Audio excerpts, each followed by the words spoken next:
नमस्कार मंडळी, आज आपण पाहणार आहोत बेसनची वडी। ज्या ग्लासाने बेसन घेतले त्याच ग्लासाने 1 ग्लास साखर घेऊ।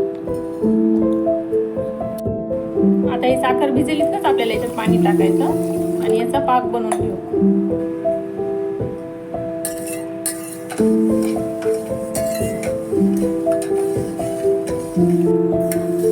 आपला पाक होत आहे तोपर्यंत आपण दुसऱ्या गॅसवर बेसन ठेवू भाजायला। एका पॅन मध्ये 1 वाटी तूप घेऊ। आता आपलं तूप पातळ झालेले त्याच्यामध्ये 1 ग्लास बेसन घालू।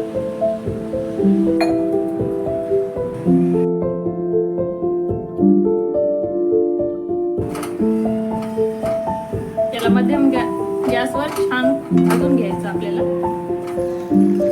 यामध्ये आपल्याला 3 चमचे तेल घालायचं। तेलामुळे आपली वडी नरम राहण्यास मदत होते।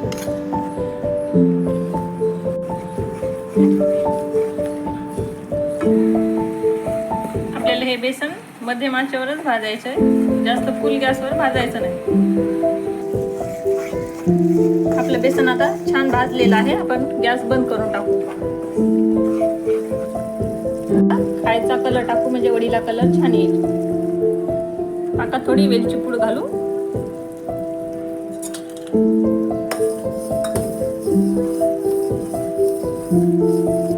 इकडे आपल्या पाकाला उकळी आलेली आहे। आपला पाक झालेला आहे। आता गॅस बंद करू। पाक झाले तर कसा बघायचा, एका वाटीत पाणी घ्यायचं, त्यामध्ये पाक टाकायचा। या पाकाची गोळी झाली तर समजायचं आपला पाक झाला म्हणून।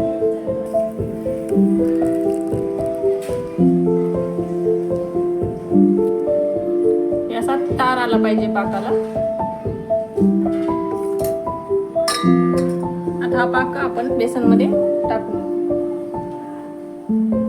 याला छान मिक्स करून घेऊ।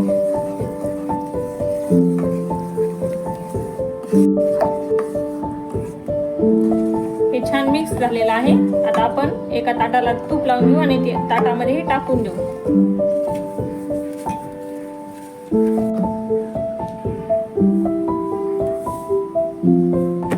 ताटाला थोडं असं हलवून घ्यायचं। यावर थोडं खोबऱ्याचं किस, काजूची काप आणि बदाम घालू। याला आपण आता थंड व्हायला ठेवून देऊ।